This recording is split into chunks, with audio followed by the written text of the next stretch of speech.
Next on Currents News, heavy police patrols in Cuba as the government tries to quell the growing civil unrest in the country. Brooklyn Bishop Ocativo Cisnero, who was born in Cuba, explains the dire situation there. This is my country, this is my house, and I have nothing. So what can I do? Go to the streets and shout? Pope Francis still going strong on his road to recovery, though no word on his hospital release. Well wishes and prayers seemingly working for both the Holy Father and an educator recovering from COVID. One Catholic high school's beloved principal battling for his life with COVID-19. I'm Jessica Easthope with why his family is now saying the power of prayer is real. Plus, reunited, and it feels so good. A Catholic nun celebrates a milestone anniversary with a former student turned priest. The news starts right now.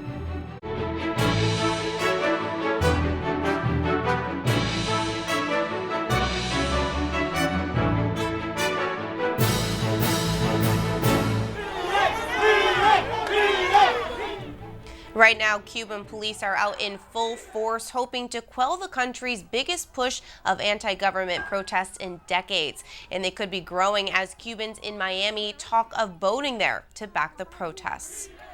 Good evening, I'm GEMILYDROOBY, in for Christine Persichetti. Could life in Cuba soon change forever? The people now in a massive battle for freedom as they protest against the island's communist government. More than 100 people are either missing or under arrest following the protest over food shortages and high prices amid the COVID pandemic. Still, this tipping point is just the tip of the iceberg of the country's long history of political strife. Thousands of anti-communist protesters in Cuba chanting Patria y Vida, homeland and life. Saying it means chanting an arrest. A stark response to a government phrase from when Fidel Castro was in power, Patria o Muerte, meaning homeland or death. Across Cuba, Puerto Rico, Las Vegas, and more, demonstrators took to the streets in a show of support. Cuba is not alone. We backing them up no matter where. Like I said, we're 3,000 miles away, and we have Cuba's back. Protesters demanding access to COVID vaccines, food, and freedom. Thousands calling for an end to the 62-year-old communist regime. It started back in 1959. Fidel Castro overthrew the military dictatorship that was in place. He quickly converted Cuba into a one-party communist system, ruling for almost 5 decades. His brother Raul took over and recently handed the reins to current President Miguel Diaz-Canel. Under Castro, Cuba's highly contentious relationship with the United States led to the Bay of Pigs invasion and the Cuban Missile Crisis, bringing the two countries to the brink of war. Cuba's economy and political freedoms have suffered ever since, Castro holding a tight grip on the Cuban people. That's what makes these protests so shocking and unprecedented. Anti-government activity usually leads to immediate arrest, but in this police state, people are so hungry and so angry that they're speaking out against a government that for so long they feared. We call on the government of Cuba to refrain from violence, their attempts to silence the voice of the people of Cuba. Cuba is facing its worst economic crisis in a long time. Tensions building for months over increased sanctions first imposed by the Trump administration. The pandemic delivering an additional blow to the already ailing economy.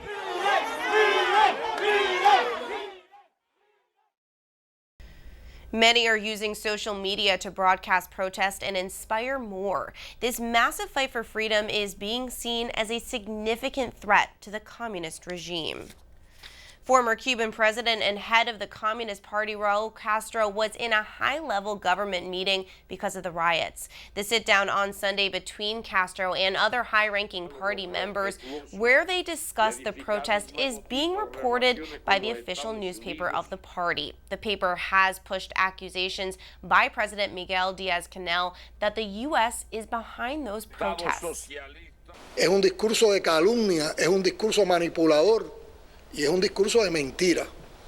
Cuban President Miguel Diaz-Canel making those claims in an address to the nation following the protest. He blames U.S. sanctions for the crisis, saying they are trying to, quote, destabilize us, to generate chaos, to break our will and spirit. The United States has repeatedly dismissed those claims, instead calling on Diaz to hear their people and serve their needs. Cubans in America are sending their support to the island nation, some even planning on heading there themselves to help in the fight. Hundreds packing the streets of Miami Monday night to show solidarity, others talking about taking the 10-hour boat ride to Cuba to bring supplies and guns. Miami's U.S. Coast Guard is monitoring the seas for any illegal crossings. So far, one group that was carrying guns was forced to turn back. Head of the Archdiocese of Miami, Archbishop Thomas Wensky, releasing this statement following the protest, saying it is tragically unfortunate that the Cuban government has chosen to respond with repressive actions and a discourse that threatens future violence. We Cubans and non-Cubans are acutely aware of the sufferings of the Cuban nation, and we sense our duty to help through any possible gestures of effective solidarity and by our prayer. Coming up on Currents News, Brooklyn Bishop Emeritus Ocativo Cisnero joins us. Bishop Cisnero, who was born in Cuba, details what Cubans are facing right now and what the country's future could look like. That's still ahead in this newscast. Now to more chaos overseas. The U.S. is watching with deep concern as Taliban insurgents expand their territory into northern Afghanistan. In the last 2 weeks, the Taliban have forced out more than 5,600 families from their homes. This as the U.S. withdraws forces from the country under President Biden's orders. Taliban leaders claim their military has seized 85% of the country. Afghan officials are dismissing that figure as propaganda. In Iraq, a massive fire at a teaching hospital in the southern part of the country has now claimed 92 lives with more than 100 injured, according to health officials there. The Monday night blaze was believed to be caused by exploding oxygen tanks in an intensive care unit treating COVID-19 patients. Protests erupted in the streets as news of the tragedy spread. The president of Iraq is blaming the fire on, quote, corruption and mismanagement. Pope Francis also expressing his sadness at the news, a telegram sent by the Vatican Secretary of State saying the Pope sends the assurance of his spiritual closeness to all affected by the tragic fire. He prays especially for those who have died and for the comfort of their families and friends who mourn their loss. Pope Francis continues to recover from intestinal surgery at Gemelli Hospital in Rome. The exact date of his release has not been announced, the Vatican only saying that it will happen as soon as possible, according to a recent statement. In the meantime, the Holy Father is reportedly visiting with hospital patients and praying for those who are bedridden and unable to go home. Even though the Holy Father remains hospitalized, it doesn't seem like he's slowing down anytime soon. Reports are surfacing that he may be attending a United Nations climate change conference in Scotland this November. This after plans have already been announced that the pontiff will travel to Hungary and Slovakia in September. Back in the U.S., concerns continue to grow over whether a third vaccine shot will be required to combat the coronavirus. But after meeting with Pfizer Monday, U.S. health officials say a booster shot is not necessary at the moment because there isn't enough evidence yet to support a third dose. Pfizer is working on a booster shot anyway and plans to apply for FDA emergency authorization for it next month. Till then, the FDA is adding a new warning to Johnson & Johnson's vaccine, saying the single-dose shot could increase the risk for Guillain-Barré syndrome, a rare but potentially dangerous neurological disorder that causes muscle weakness and possible paralysis. U.S. health officials report the condition has only been seen in about 100 cases out of 12 million shots and stress that it's still better to get vaccinated against COVID-19. After more than a month in the hospital, several weeks in a coma, fighting for his life against COVID-19, a beloved principal of a Catholic high school on Staten Island is awake, and his family says it's because of the power of prayer. Currents News' Jessica Easthope is in Staten Island with the story. Signum Fidei. It means a sign of faith. For the last month, that's what Ray Cosentino has been looking for as his younger brother Mike fights for his life against COVID-19. The fear of, losing someone you love is scary. Not knowing what's going to happen, the anxiety level is super high, the stress level, the fear. The Latin phrase is the motto of St. Peter's Boys High School on Staten Island, the school where they both attended and coach football, and where Mike is the principal. Now, after weeks of being in a coma, Mike is awake. It has been in the last 48, maybe 72 hours, and hearing from the doctors that he's doing better is just a huge relief. This is the grotto. It's a special During place the most stressful time in their lives, Ray and members of his family have been coming here to the school's grotto to plant flowers, light candles, and read the signs students have been leaving. Faithful. Have you been being faithful throughout this time? More than a year after the 35-year-old father of 4 delivered this message of hope and strength to his students, the disease had Mike in its grips in a flash. Everything just led to him being brought to the hospital. And then when he got to the hospital, it was like a real concern.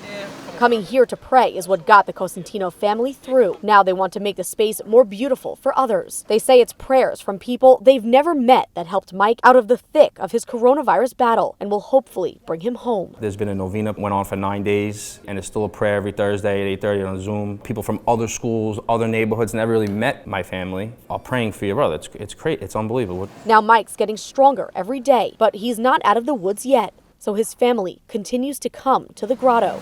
Ray says the support from the St. Peter's community has been life-changing. This is where he comes for a sign of faith. On Staten Island, Jessica Easthope, Currents News. There's a lot more news headed your way. Mayoral candidates tackling the issue of gun violence in New York City, one speaking with the president as the other takes to the streets. The first millennial considered for sainthood coming to Brooklyn. We have the details. Plus, as a nun celebrates 70 years as a sister, she has a special friend by her side, a priest from the Diocese of Brooklyn who she once taught. Back to our big story tonight, the unprecedented protest in Cuba. Bishop Emeritus Ocativo Cisnero knows firsthand about the brutal dictatorship that has had a grip on his homeland for more than 60 years. He joins us now to talk about what's ahead for the Cuban people in their fight for freedom and human rights. Bishop Cisnero, welcome. Thank you for being here. I'm very glad to be here. You left Cuba when you were a teenager, and you have deep ties to the country. Can you talk about what it's like for the people there right now? Right now, what is happening is all these people have been born in the revolution. These people that are on the streets are not like myself, who were in another regime and had another way of thinking. Mm-hmm. These people have been indoctrinated. They've seen decades of authoritarian rule. Could these conditions finally be the tipping point? Are we finally seeing the beginning of the end of dictatorial rule in Cuba? Unfortunately, I'm a priest, not a prophet, so I cannot see ahead. Actually, expect that, I'm optimistic in that area, and I hope this is a first step. But the people are there because right now they don't want to leave Cuba. See, that's something that we should take into consideration. The people on the streets on Sunday, they're not the people saying, we want to leave Cuba, we want to go to Miami, we want to go to Spain, we want to leave Cuba. No, they're saying, we're Cubans and we demand, the basic rights, because so many were dying in the hospitals because of COVID-19. And there are no medicines, there are no vaccines, there is no oxygen, etc. There is no food, okay? The government changed the exchange of the dollar and the euro into a Cuban peso, which now is the only one to be used to obtain the basics, and the basics are very high and they cannot afford it. So the people are hungry. They're fighting for so many things. How optimistic are you about the outcome? The outcome, I just hope that it can be done through peaceful dialogue. And so what the outcome will come, I don't know. There was some declarations by the president asking those who were communist and faithful to the revolution to go into the streets. That is putting a match. Okay, that's creating a confrontation between the two groups. When that happens, then blood becomes to be shed. Yeah. Then you have to send the military to put peace, and you never know what's going to happen. So I hope that peace prevails, and that the government itself comes to realize that if any good is going to happen for the country, there has to be a peaceful. And these protests are unprecedented. I mean, this is not something that you would have seen if Castro was still in power. He kept everything so tight. I mean, how did this happen? People are hungry. People are sick. People had enough of everything, you know. What do we have to lose? They're desperate. You know, this is my country, this is my house, and I have nothing. So what can I do? Go to the streets and shout. Bishop Cisnero, thank you so much for being with us and for sharing your insights. You're welcome.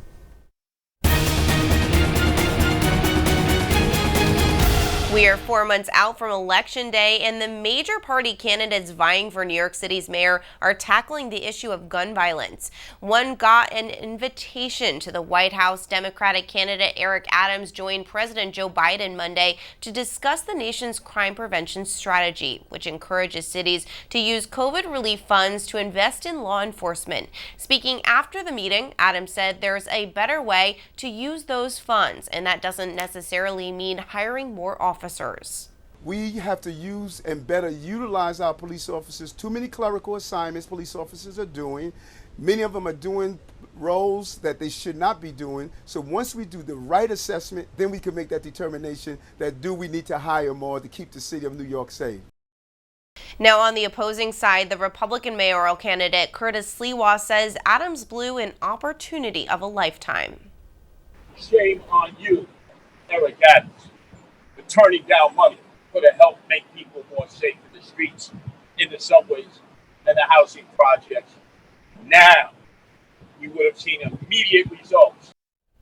Biden also announced that the Justice Department will create 5 new task forces to crack down on illegal gun trafficking in cities like New York.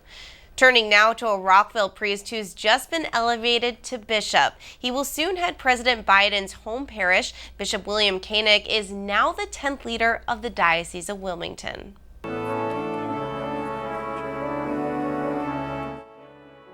His installation mass happening at St. Elizabeth Church and led by Baltimore Archbishop William Lori. Bishop KOENIG was born in Queens and has served as the vicar for clergy for the Diocese of Rockville Center.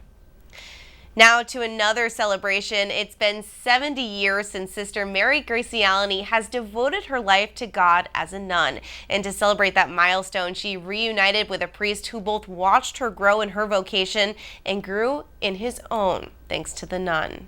Remember, the organist house used to be there. A stroll down memory lane for Sister Mary Anthony GRACYALNY and Monsignor Thomas Mahalski. Not much different other than the signs are different. This used to be Holy Cross Catholic Academy. Monsignor Mahalski used to be a student, and Sister Anthony used to be his first grade teacher. It was her dream job. So in the 8th grade, we had to write what do you want to do when you grow up? So I said, I would like to be a teacher. And she was all over the world, including 11 years in Peru. It's great. I've met a lot of people. A lot of kids are still writing to me from Peru. Contact years later. It's not a surprise to Monsignor Mahalski, who says at his school, she was beloved. There was no kindergarten here at Holy Cross at that time, so that was our first experience with school. And, you know, all the trial and trepidation and the crying and all those other things that go along when you're the trauma of leaving home and going to school. And she was always very soothing and calming. They went from teacher and student to mentor and future priest to friends. She and the rest of the sisters of the Holy Family of Nazareth always providing support. From the first minute I shared that, I heard that call.